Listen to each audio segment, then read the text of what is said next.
नेपालमा आज विदेश जानु धेरै युवाको सपना मात्र होइन, लगभग बाध्यता जस्तै बनेको छ। 12 सकिएपछि ब्याचलर सुरु गर्नु अघि वा डिग्री पूरा गरे लगत्तै हजारौं विद्यार्थीको लक्ष्य एउटै हुन्छ, विदेश। नेपालबाट विद्यार्थी पलायन र बौद्धिक जनशक्ति बाहिरिनु अर्थात् ब्रेन ड्रेन अहिले राष्ट्रिय बहसको विषय बनेको छ। सरकारी तथ्याङ्क अनुसार पछिल्ला वर्षहरूमा विदेश अध्ययन अनुमति लिने नेपाली विद्यार्थीको संख्या तीव्र रूपमा बढेको छ र अध्ययनकै लागि अर्बौं रुपैयाँ बाहिरिएको छ। यो केवल एउटा व्यक्तिगत निर्णय होइन, यसले देशको शिक्षा, अर्थतन्त्र, श्रम बजार र भविष्यको नेतृत्वमा प्रत्यक्ष असर पारिरहेको छ। गाउँका होस् वा शहरका धेरै परिवारमा अब नेपालमै पढ्ने भन्दा विदेश जाने तयारी सामान्य कुरा जस्तै भएको छ। केहीका लागि यो अवसर हो, तर देशको दृष्टिकोणबाट हेर्दा यही प्रवृत्तिले नेपालका दक्ष, ऊर्जावान र सृजनशील युवा शक्ति निरन्तर बाहिर लैजाँदैछ। ब्रेन ड्रेनको मुख्य कारण मध्ये पहिलो हो गुणस्तरीय अवसरको अभाव। नेपालमा धेरै विद्यार्थी मेहनत गरेर पढ्छन्, राम्रो अङ्क ल्याउँछन्, तर त्यसपछि उनीहरूले खोजे जस्तो रोजगार पाउन सक्दैनन्। डिग्री लिएर पनि बेरोजगार बस्नुपर्ने अवस्था धेरैलाई निराश बनाउँछ। इन्जिनियर, नर्स, आईटी, व्यवस्थापन वा विज्ञानका विद्यार्थी धेरैले आफ्नो क्षेत्र अनुसारको काम पाउन कठिनाई भोगिरहेका छन्। जब परिश्रमको उचित मूल्य पाइदैन, विदेश स्वाभाविक विकल्प बन्छ। दोस्रो कारण हो शिक्षा प्रणालीप्रतिको अविश्वास। धेरै युवाले नेपालका विश्वविद्यालयमा पढाइ पुरानो, व्यावहारिक सिप कम र रोजगारसँग जोडिएको शिक्षा कमजोर भएको महसुस गर्छन्। यही कारण विदेशी डिग्रीलाई भविष्य सुरक्षित गर्ने बाटो भनेर हेर्ने प्रवृत्ति बढेको छ। अध्ययनका लागि विदेश जानु गलत होइन, तर समस्या तब हुन्छ जब देशभित्रको प्रणालीले आफ्नै युवालाई विश्वास दिलाउन सक्दैन।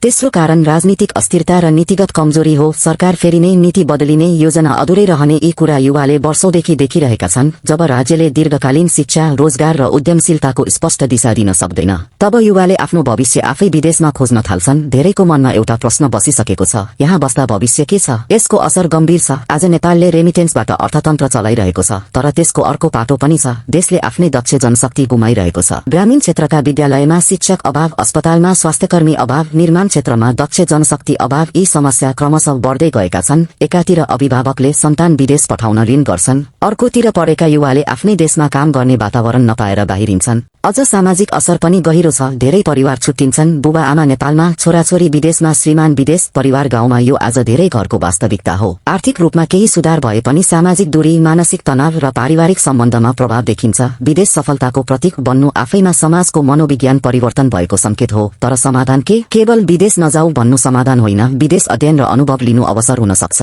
वास्तविक समाधान भने देशभित्र अवसर सिर्जना गर्नु हो। सरकारले शिक्षा प्रणालीलाई व्यावहारिक, आधुनिक र रोजगारमुखी बनाउनुपर्छ। विश्वविद्यालय र उद्योग बीच सहकार्य बढाउनुपर्छ। स्नातकपछि रोजगार वा इन्टर्नशिपका संरचना बलियो बनाउनुपर्छ। स्टार्टअप, अनुसन्धान, प्रविधि, कृषि र स्थानीय उद्योगमा युवा लगानीलाई प्रोत्साहन गर्नुपर्छ। साथै विदेश गएका विद्यार्थीलाई फर्केर काम गर्ने वातावरण पनि चाहिन्छ। आज धेरैले फर्किन चाहँदा पनि अवसर देख्दैनन्। यदि नीति, पूर्वाधार र सम्मानजनक पारिश्रमिक मिल्यो भने विदेशमा सिप सिकेका हजारौं नेपाली फर्केर देशमै योगदान दिन सक्छन्। ब्रेन ड्रेनलाई ब्रेन गेनमा बदल्न सकिन्छ, तर त्यसका लागि योजना र इच्छाशक्ति आवश्यक छ।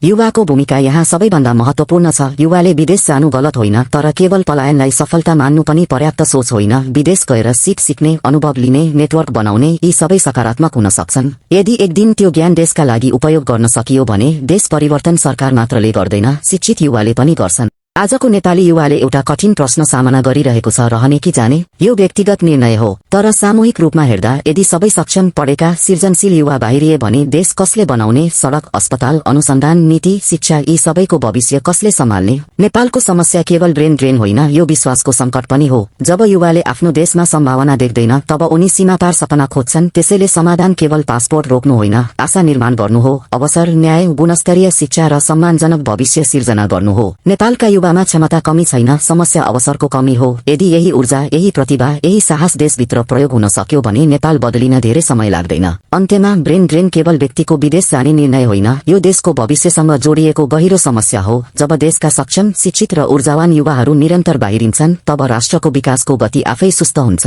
तर दोष केवल युवालाई दिनु उचित हुँदैन, किनभने उनीहरू अवसर, सम्मान र सुरक्षित भविष्य खोजिरहेका हुन्छन्। वास्तविक परिवर्तन तब सम्भव हुन्छ जब नेपालभित्रै सपना देख्ने र पूरा गर्ने वातावरण तयार हुन्छ। यदि देशले आफ्ना युवालाई विश्वास, अवसर र सम्मान दिन सक्यो भने विदेश बाध्यता होइन, विकल्प मात्र हुनेछ। अन्ततः प्रश्न यही हो, हामी आफ्ना युवालाई गुमाउने देश बनिरहने हो कि उनीहरूलाई रोक्ने भविष्य निर्माण गर्ने?